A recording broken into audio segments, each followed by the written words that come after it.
네, 하나님 말씀은 열왕기상 7장입니다. 열왕기상 7장. 구약성경 521쪽 1절에서 12절.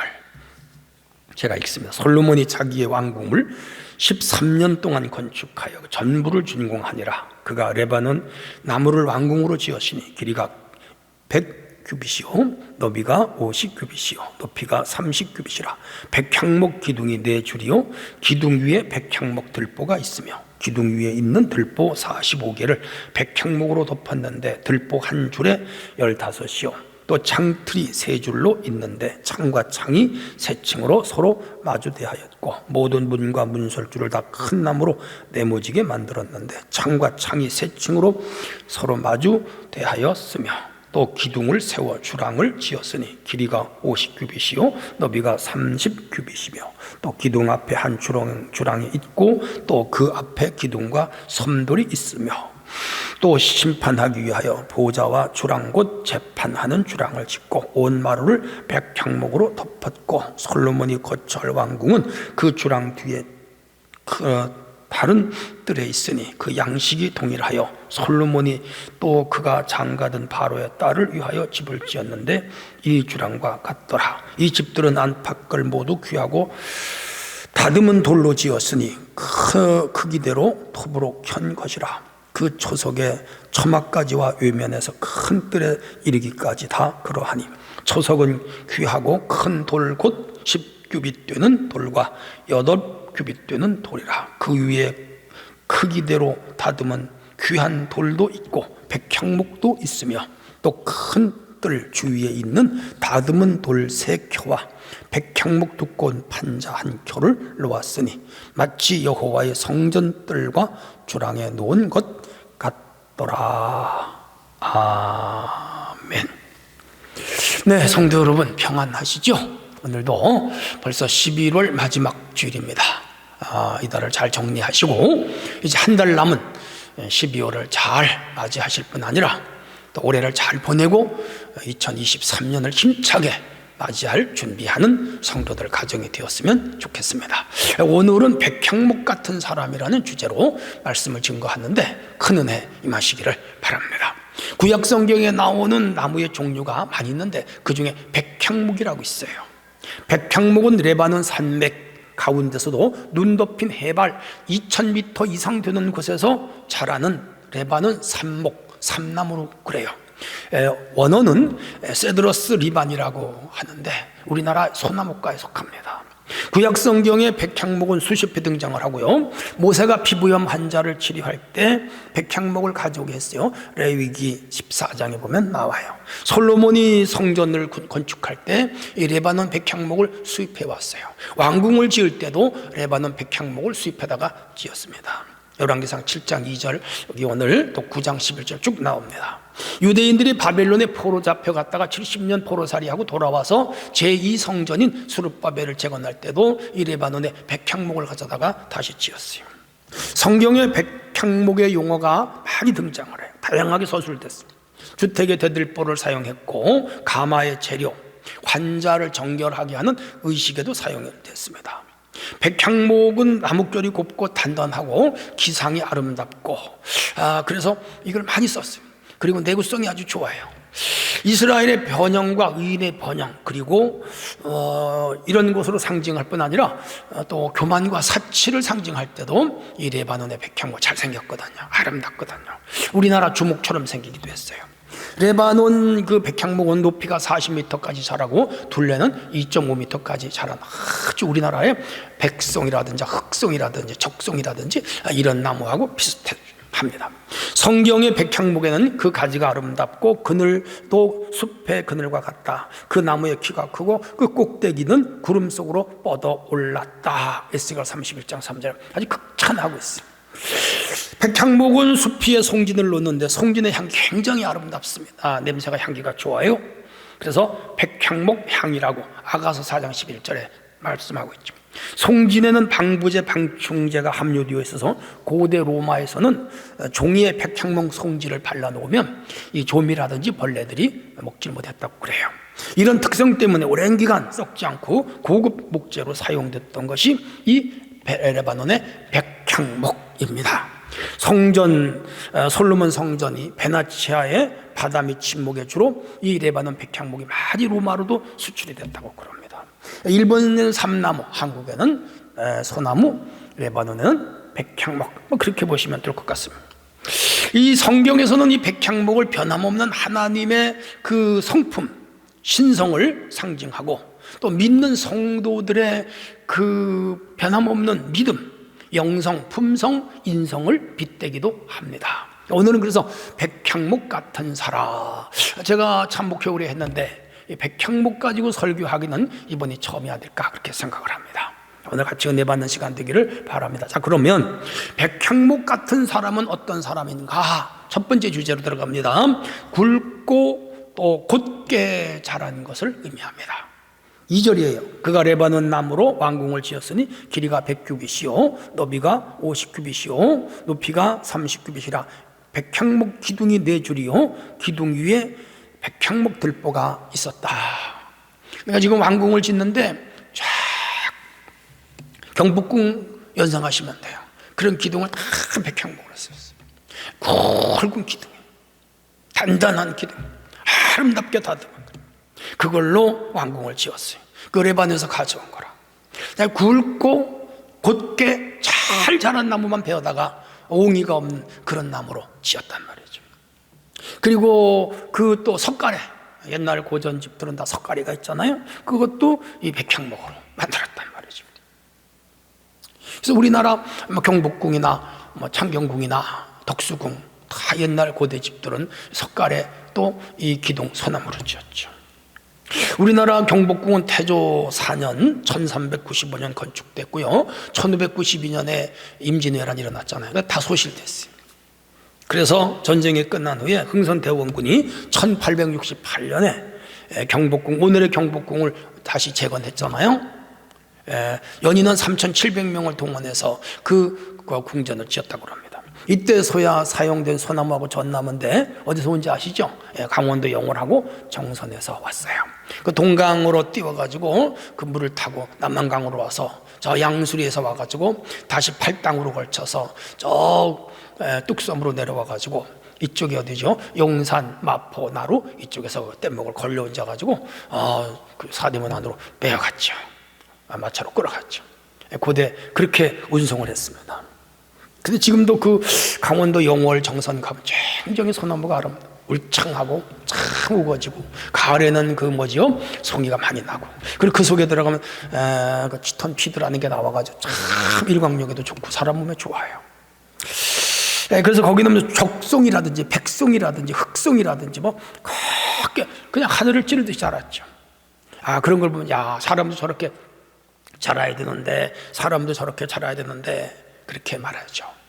예로부터 사람을 나무에 비유했어요. 큰 사람이 되려면 나무처럼 곧게 자라라. 우리 어릴 때 학교 다닐 때 항상 선생님들이 너네들이 큰 나무가처럼 곧게 자라라, 굵게 자라라, 단단하게 자라라, 푸르게 자라라, 뭐 그렇게 교훈하던 생각이 나요. 시편 92편 2절로 13절을 보면 의인은 종려나무같이 번성하며 레바논의 백향목같이 성장하리로다. 야, 여기도 나와요. 구약 성도들은 레바논의 백향목을 그렇게 칭송했어요.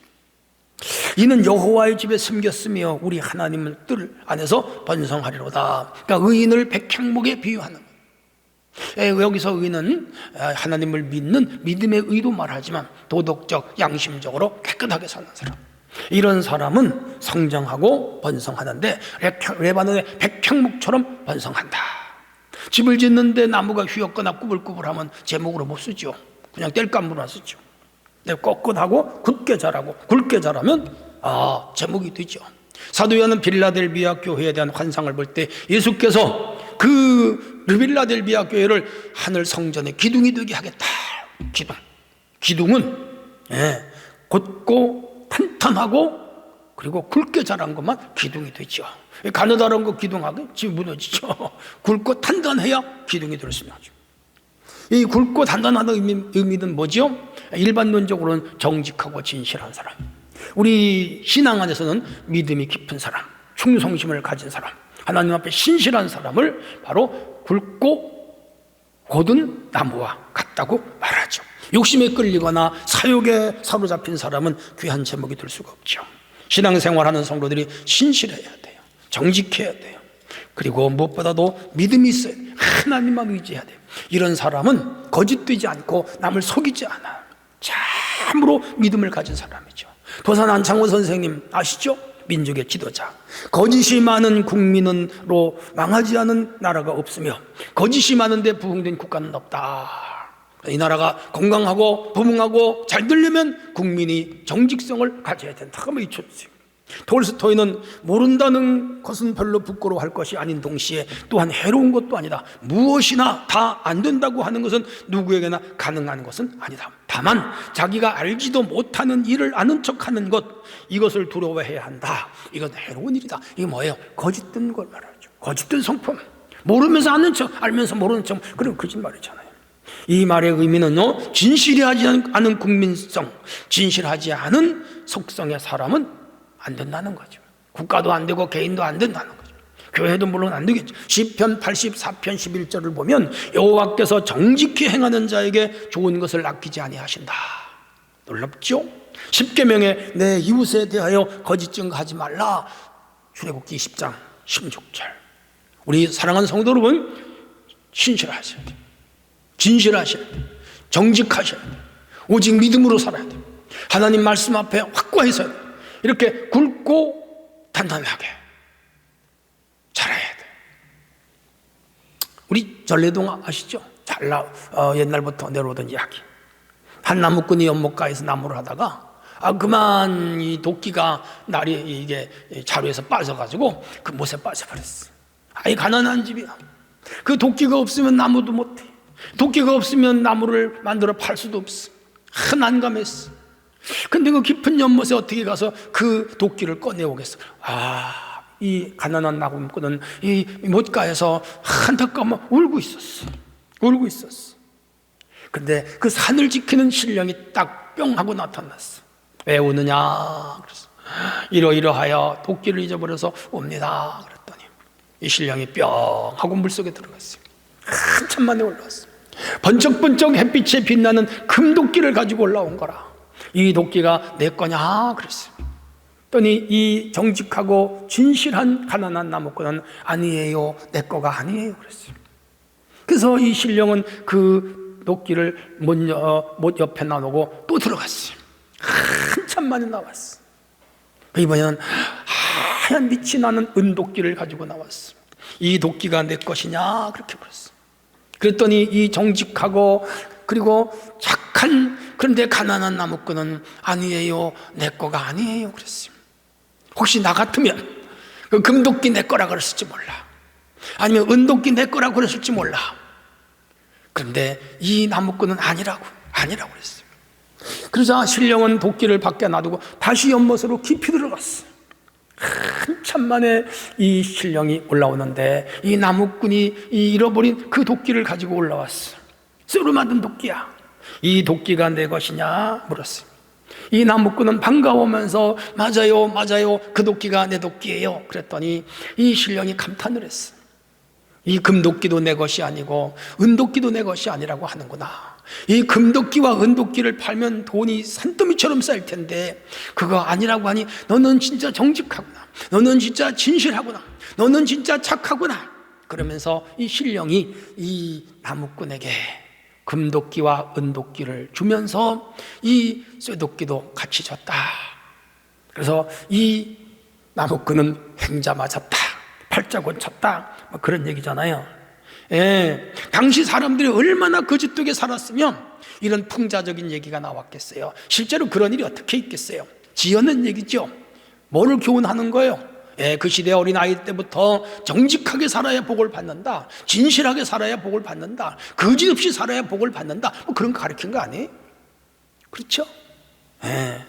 하나의 풍자적인 얘기지만 교훈하는 바는 크다 이 말이에요. 우리 예수님은 진실하신 분입니다. 우리 예수님은 거룩하신 분. 우리 예수님은 참으로 곧게 자라신 분. 우리 예수님은 흠도 티도 없는 분. 이래야 받은 백향목으로 말하면 곧게 자라고 굵게 자라신 분.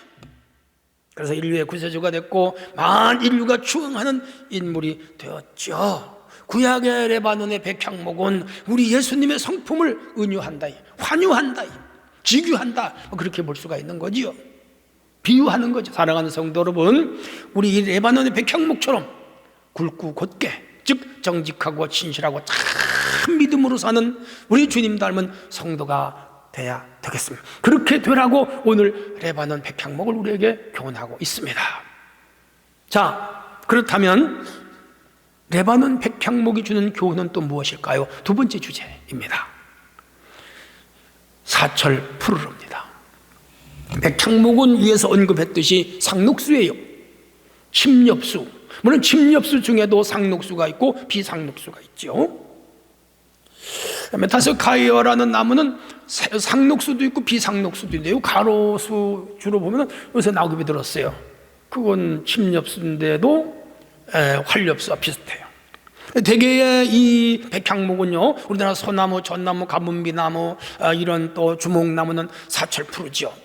이게 상록수며 또 침엽수, 바늘처럼 길게 찌르는 잎이라 이 말이에요.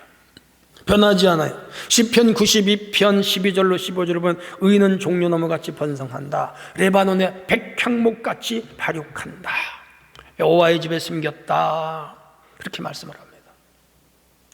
중요한 것은 여기 빛이 청청하다는 구절이 나와요. 그 사철잎이 청청한 거라. 그 잎이 지질 않아. 늘 푸른색이야. 우리 교회 앞에 오른쪽에 소나무, 왼쪽에 주목나무 있는데 사철 푸르러요. 다른 나무는 가을이 되면 잎이 다 누렇게 빨갛게 노랗게 단풍 들어 떨어지지만 이 나무는 단풍 들어 떨어지질 않아. 참 좋은 나무. 변함이 없다 이 말이에요. 변함이 없어. 우리는 변함이 없는 사람이 돼야 됩니다. 변질되지 않는 사람이 돼야 됩니다. 돌아서지 않는 사람이 돼야 됩니다. 믿을 만한 사람이 돼야 됩니다. 그거 가르치는 거예요. 사육신 중에 한 사람인 성삼문이라는 사람이 이런 시를 썼잖아요.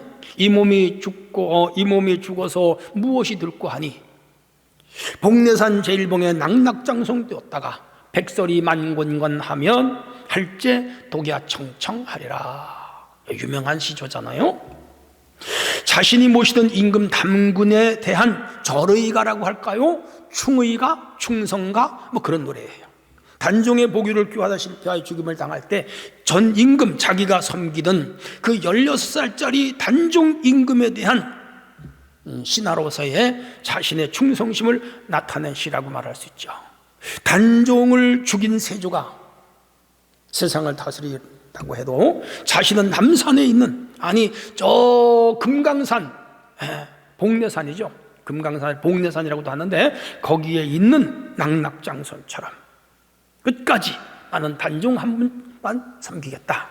이 상록수처럼 내 마음이 변하지 않고 내 오직 군주 한 분만을 섬기겠다. 충성심을 드러낸 거죠. 한 나라의 임금을 모신 신하로서 군주가 억울하게 죽임을 당할 때 그 군주의 억울함을 풀어주며 라고 하다가 역적으로 몰려서 사육신과 함께 노량진 언덕에서 죽임을 당하잖아요. 안타까워요. 저도 가끔씩 노량진에 있는 사육신 묘소에 가본 적이 있습니다. 단종과 같이 사육신이 6명의 그 신하들이 결의했잖아요. 끝까지 어떤 일이 있어도 단종을 지키고 단종이 다시 복위하게 하자. 근데 이게 문종은 우리가 아시다시피 수양대군이잖아요. 그럼 계속 교유하는 거라. 다시 이제 그 마음을 바꾸고 나한테 충성하라. 그런데 이 사육신은 끝까지 거절하고 그 중에 한 사람 신숙주가 변절을 했어요. 문종 쪽으로 섰어요. 수양대군 세조 쪽으로 섰어요. 그래서 수양대군에게 충성하고 단종을 죽이는데, 그래서 계유정난이잖아요. 거기에 그는 돌아서서 변절자가 되고 말았어요. 그렇게 해서 결국은 단종과 금성대군의 처형을 강력히 이 사람이 그 신숙주가 주장을 했고, 우리 남이섬이라고 가잖아요. 그 남의 장군, 참 그분도 억울하게 죽었어요. 국가의 공을 많이 세운 분인데 그분도 죽이라고 앞장섰던 사람이 신숙주잖아요.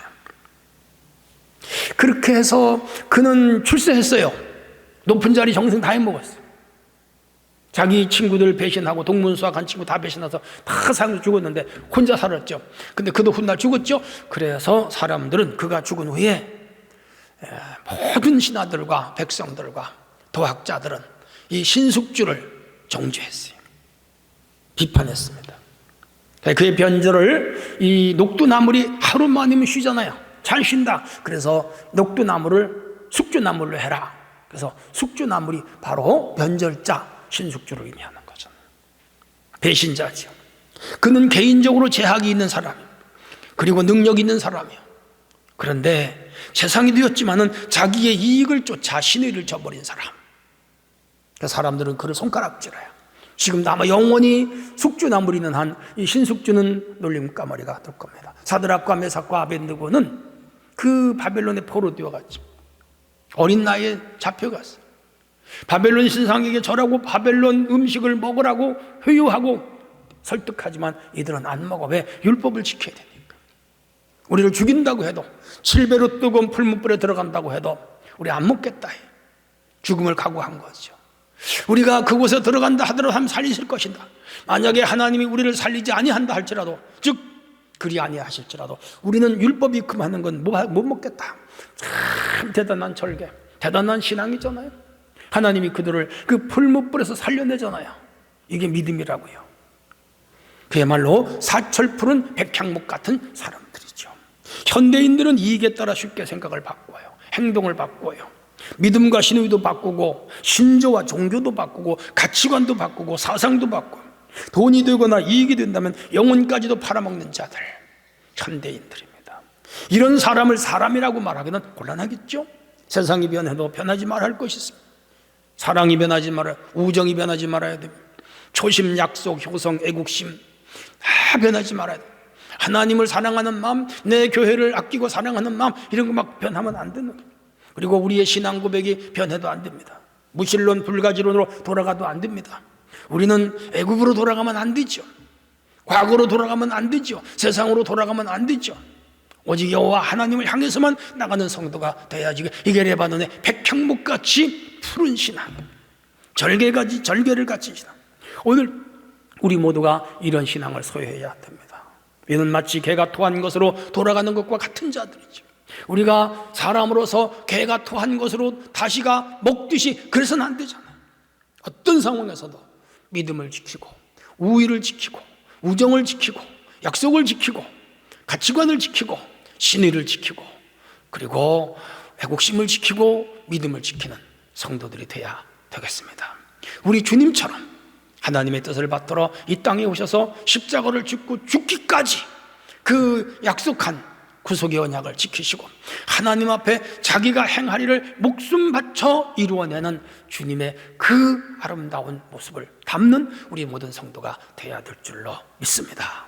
자, 그렇다면 레바논의 백향목이 주는 교훈은 또 무엇일까요? 세 번째 주제입니다.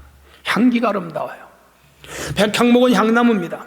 향나무는 말 그대로 향이 일품이지요. 구약 기생의 그 제사에 사용했습니다. 이 향은 항상 있어요. 그래서 물두멍이 있고 번제단이 있고 향로가 있고 떡상이 있고 촛대가 있고 그 향로는 언제나 법궤 앞에 지성소 앞에 한가운데 있어요. 거기에 향을 피우는 거예요. 그 향이 하늘께 올라가는 거예요. 그 향기가 진동해야 하는 거예요. 일반인들도 제사 지낼 때 장례식장 빈소에 가보면 향을 꼽고 불을 피우잖아요. 향의 냄새가 좋아서 그래요. 고대 사람들은 신이 향 냄새를 좋아한다는 종교적 의미를 담고 있었죠. 그래서 백단향, 모략, 계피, 생강 등은 질병의 치뿐 아니라 고대 이집트인들이 이것을 방부제로도 사용했고 시체에 발라서 미라로도 사용했고 그들이 드리는 제의용품으로 사용했죠. 참 이 역사는 굉장히 깁니다. 성경에는 나감향, 소합향, 풍자향이라고 이 성막 재료의 향을 만들 때 그거 만들어 썼습니다. 고대 근동의 각종 나무와 광물질에서 추출되는 그런 거죠. 뭐니 해도 이 향은 향기가 일품이죠. 그래서 성전을 지을 때 아름다운 향기가 나는 이 향나무를 지은 거예요. 오늘날도 이 내부 인테리어를 하는데 제가 아는 교회는 편백나무로 써서 교회 들어가면 나무가 좋아요. 향나무하고 비슷한 일종이잖아요. 아주 건강에도 좋다 그래요. 구약 성도들은 향기로운 향기름 같은 처녀라고 아가서 그 3장 1절에 표현하고, 신약에서는 구원받은 자들에게, 나 망하는 자들에게 하나님 앞에 그리스도의 향기다. 바울은 이 성도를 향기로 표현을 했어요. 우리는 향기, 아름다움, 향기는 아름다움, 착한 행실, 존귀함, 고결함, 이런 걸 의미하죠. 예수님 마태복음 5장에서 23, 24절에 너희는 세상의 빛이요 너희는 세상의 소금이다 할 때 이 바로 향과 같은 의미를 내포하고 있죠. 맞아요. 우리는 이 세상의 향나무처럼 향기로운 냄새를 발해야지 악취를 발하는 성도가 돼서는 안 되겠죠.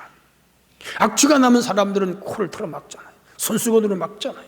싫어하잖아요. 등을 돌리잖아요. 근데 향이 아름다우면 사람들이 가까이 하죠. 여성들이 화상을 예쁘게 하고 그 아름다운 향기를 풍기면 지나갈 때 향기가 좋다. 또 고급 비싼 향수를 뿌리면 자기 자신도 향기롭지만 그 옆을 지나가는 사람은 참 향기롭네 그러잖아요. 그렇죠?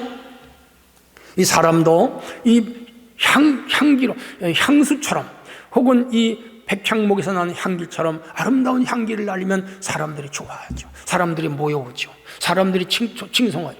사람들이 칭찬하죠. 근데 그 모든 생활과 삶이 거짓되고 악하면 악취가 나는 거예요. 사람들이 등을 돌리고 멀리하잖아요. 오늘 우리는 이 레바논의 백향목처럼 향기를 바라는 성도가 되어야 됩니다. 복음성가 우리가 부르는 곡 있잖아요. 동남풍아 불어라 서북풍아 불어라 가시밭에 백합화 예수 향기 날린다, 그런 곡 있잖아요. 그래요. 가시밭에서도 백합화가 아름다운 향을 날리듯이 세상의 시련과 모진 환란이 우리를 찔러도 우리는 예수 믿는 사람으로서 예수 향기를 날리는 사람이 되어야 된다. 그런 의미를 이 복음성가는 품고 있잖아요. 예수님은 그 가시관의 머리를 찔리고 양손과 양발에 선을 박히고 옆구리를 창에 맞으면서도 하나님의 뜻을 이루시면서 다 이루었다. 그리고 마지막에 부활하셔서 자기를 배신한 베드로를 찾아가셔서 포용하시고 끌어안으시는 주님의 모습, 참 아름답죠? 아름다운 향이죠. 바울은 빌립보 4장 1절로 3절에 그러므로 나의 사랑하고 사모하는 형제들, 나의 기쁨에 면류관이 사랑하는 자들아, 이와 같이 주 안에 서라. 내가 유오디아를 권하고 순두개를 권하니 주 안에서 같은 마음을 품으라. 또 참으로 나의 몽에를 메고 같이 앉아 내게 구하노니 복음에 나와 함께 힘쓰던 저 부녀들을 돕고 또한 클레멘트와 그 외에 동역자들을 도우라. 그 이름이 생명책에 있느니라. 뭐예요? 이 빌립보 교회가 아름다운 향기를 바라는 교회였습니다. 바울이 로마 감옥에 갇혔을 때에 그 어려운 처지에 있자 빌립보 교인들이 헌금을 거두어서 에바브로도 편에 보냈어요. 너무 고마운 거예요. 그래서 이 빌립보 교회는 마치 백합화와 같이 레바논의 백향목같이 아름다운 향기를 바라는 교회라고 극찬하고 있어요. 얼마나 감격했겠어요. 교회가 이런 아름다운 향기를 날리는 교회가 돼야 되겠죠. 오늘 우리 은혜교회는 이 춘희동에서, 도당동에서, 가구강동에서, 원종동에서, 작동에서, 여월동에서, 내동에서, 삼정동에서, 약대동에서, 중동에서, 심국동에서, 상동에서, 역국동에서, 교안동에서, 범박동에서, 소사동에서, 원미동에서, 하여간 이 부천 32개동 전부에 그리스도의 향기를 뿌리는 그런 교회가 돼야 되고, 서울 수도권 일대, 아니 이 땅에 참으로 예수의 향기를 날리는 그런 교회가 돼야 될 줄로 믿습니다. 계시록 5장 8절에 보면 책을 취하심에 생물이 24장로들이 어린 양 앞에 엎드려 각기 검은거와 향이 가득한 금대접을 가졌는데 이 향은 성도들의 기도라. 오늘 우리가 기도는 그 기도야말로 참으로 아름다운 향기, 아름다운 향이라는 거예요. 그 성도가 드린 향이 하늘로 올라가면 하나님이 받으신다. 그리고 그 양이 차면 그 대접을 쏟으신다는, 그 쏟으시면 그 향이 쏟아지는, 그 기도의 양이 쏟아질 때 그 응답이 성도들과 개인에게 내려온다는 거죠. 성도 여러분, 하나님이 가장 기뻐하는 기도의 향을 주님께 드리는 우리 교회가 되어야 될 줄로 믿습니다. 에베소 5장 2절에 보면 그리스도께서 너희를 사랑하신 것 같이 너희도 사랑 가운데 행하라. 그는 우리를 위하여 자신을 버리사 향기로운 제물과 희생 제물로 하나님께 드려졌느니라. 우리 예수님은 하나님 앞에 그 죽는 십자가 사건이 아름다운 향기로 드려졌다는 거예요. 놀라운 고백이잖아요. 이 말씀은 진정 사랑이 아름다운 향기라는 것을, 예수님 십자가 희생은 사랑이 모티브예요. 그러니까 사랑이야말로 진정한 향기다, 그거 말씀하는 거죠, 바울 사도가 에베소 교회에. 그러므로 오늘 우리는 진정으로 사랑이 주님처럼 향기를 발하도록 살아요. 우리 주님의 사랑은 아카페 사랑. 그 아카페의 사랑을 실천하신 분이 주님이라면 아카페의 사랑을 전달받은 우리가 그 삶을 살아야죠. 그게 사랑의 삶. 그래서 우리는 하나님을 사랑해, 마음을 다하고 뜻을 다하고 성품을 다하고 힘을 다해야 돼. 그리고 교회를 사랑해야 돼, 가족을 사랑해야 되고, 자신을 사랑해야 되고, 이웃을 사랑해야 되고, 국가를 사랑해야 되고, 자연을 사랑해야 되고, 내가 속한 공동체를 사랑해야 되고, 내 직장을 사랑해야 되고, 다 사랑. 우리 자녀를 사랑해야 되고, 더 나아가서는 전 인류를 사랑해야 되고 우주까지 사랑하는 그런 삶이 되어야 되겠습니다. 그게 바로 향기를 뿜어내셨던 우리 주님의 삶을 따라 사는 삶이죠. 자, 오늘은 이 레바논 백향목 같은 아름다운 그러한 향을 바라는, 내뿜는 하나님의 백성이더라는 말씀으로 이제 결론을 맺어가겠습니다. 결론입니다. 레바논 백향목으로 솔로몬 성전과 솔로몬의 궁전을 지었죠. 이 백향목은 굵고 곧았다. 오늘 우리가 굵고 곧은 진실과 정직과 참 믿음의 사람이 되어야 된다는 걸 위에서 배웠어요. 그리고 그것은 또 다른 말로 큰 그릇으로 살아가라는 의미이죠. 백향목은 사철 푸른 상록수요 침엽수라면 우리는 충성심과 신실성과 믿음의 편함이 없는, 변절이 없는, 배신이 없는 그런 삶을 살아야 됩니다. 하나님 앞에도 사람 앞에도 국가 앞에도 마찬가지죠. 그리고 레바논의 백향목은 아름다운 향기를 뿜어냈다면 가장 아름다운 향을 뿜으신 분은 우리 주님. 오늘 우리도 이 땅에서 주님이 살아가신 삶의 향을 뿌리면서 이 세상을 그리스도의 세상으로, 그리스도의 계절이 오는 나라로 만들어가는 우리 모든 삶이 되어야 되겠습니다. 한 주간도 예수 이름으로 승리하기를 축원합니다. 하나님 감사합니다. 오늘도 주신 말씀을 붙잡고 승리의 삶을 살게 하옵소서. 예수님의 이름으로 기도합니다. 아멘.